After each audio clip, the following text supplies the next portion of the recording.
I started this review in the middle of June, and for me, the best words for that portion of the year were home stretch. On the first day of June, my 15-month relationship came to a close, and as of the 19th, I could no longer be friends with that girl. That month was the home stretch for us. At the same time, I was working through a short but intense summer semester, and my big paper about Zimbabwe basically marked the home stretch before my summer activities began. Finally, we have my album reviews. I've been working on Jandek's third era, and today's review is where the late third era begins.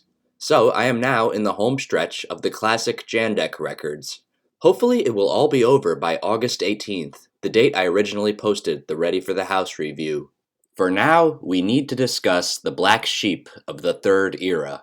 In my review of Somebody in the Snow, it was implied that there was an equally weird record later in the 90s. And what else could it have been besides I Woke Up? While I usually admired it for being so different, historically it was one of my least favorites. That is still the case now that I'm taking a closer look, although I like it enough to play it in the car. The main thing it has going for it is the new singer, who to my knowledge does not appear anywhere else. We do not know for sure that his name is Mike, but that's what I'll be calling him. I'd say his voice is comparable to Eddie from the second era, but less passionate. Now that I think about it, Mike's presence is pretty significant since there would not be another vocalist on a studio album for at least another decade. Not only does I Woke Up feature another vocalist, it was also the only album to feature drumming during this period. Honestly, you don't hear it that much, but on one of the better tracks, it does help. The fascination does not end there. Out of all the classic records, this one is the most harmonica-driven. Jandek blows that thing on 10 out of the 13 tracks. But if you want it to be the focus, look no further than the song Joab. Finally, the accordion buffs will be pleased to hear their instrument on 2 tracks. Get Back Inside is a meandering duet with the harmonica, while Sleepless Night sounds like a homeless guy on the streets of Paris. But let's dive into the more prominent tracks. Appropriately, the first track is called First Awake Moment, and it would be funny if it was recorded that time of day. Anyway, you will once again notice a new and unique guitar tuning.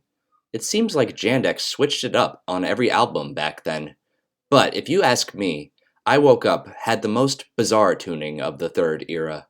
As for the song in question, it's more of those stream of consciousness vocals, so much so that Mike does not even use complete sentences half the time.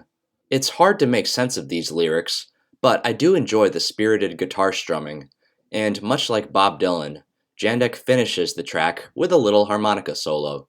However, this instrument is far more prominent on the song Alone on That Mountain. When Mike isn't singing, it's pretty constant, and all the while Jandek tries another shuffling rhythm on lead guitar. There may not be many lyrics, but they were definitely onto something with Dear Frozen Heart sinks as stone beneath all waters. If they expanded upon this, I'm sure Alone on That Mountain could have been a classic, but for now it's still not worth skipping.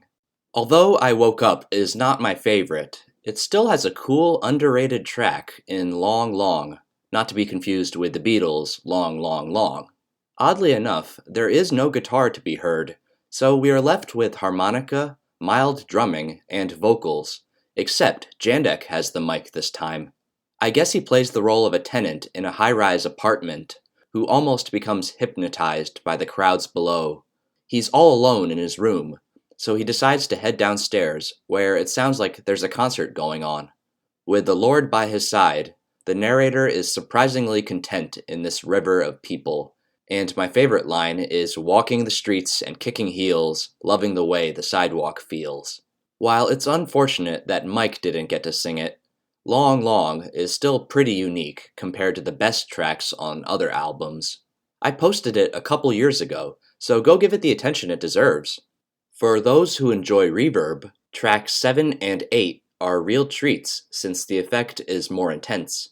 The brief but interesting message behind Equaled in Life is that giving and receiving are 2 sides of the same coin, which is reminiscent of the yin-yang concept. Jandek's strumming is more aggressive here, while he mellows out a bit on Star of Zenith. Lyrically, there is not much going on with this one, but Mike does shine when he sings those long, sustained notes.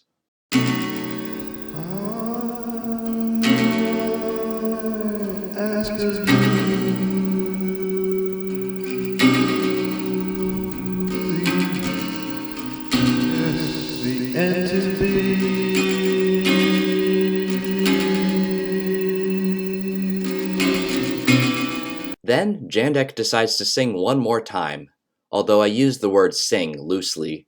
On Take It Easy, it's usually more of a nagging voice, and there are barely any words besides the title.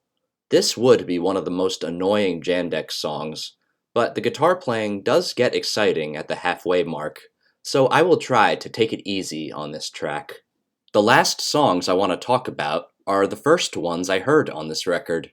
Many years ago, Just Die was the only track you could find on YouTube, and it was not a bad one to start with. The harmonica immediately grabs your attention, and the lyrics continue the trend of starting with a purpose but throwing it out the window later in the song. Most of it is about the inevitability of death, but then Mike spills the beans about his deepest desire. He wants to be a trapezoid or something. Perhaps he was studying geometry at the time. While it is a wacky moment, the iconic closing line is more relevant to the rest of the track.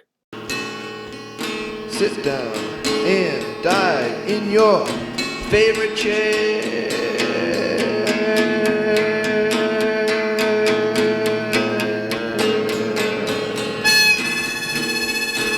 Finally, we have Pending Doom, one of Jandek's more percussive songs, and one of Nathan Wilson's weirder choices for his cover album This Is a Death Dream.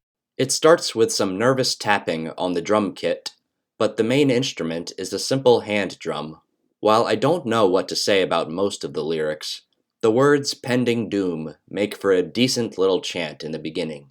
Sometimes I think of this record as the little stepbrother of Somebody in the Snow.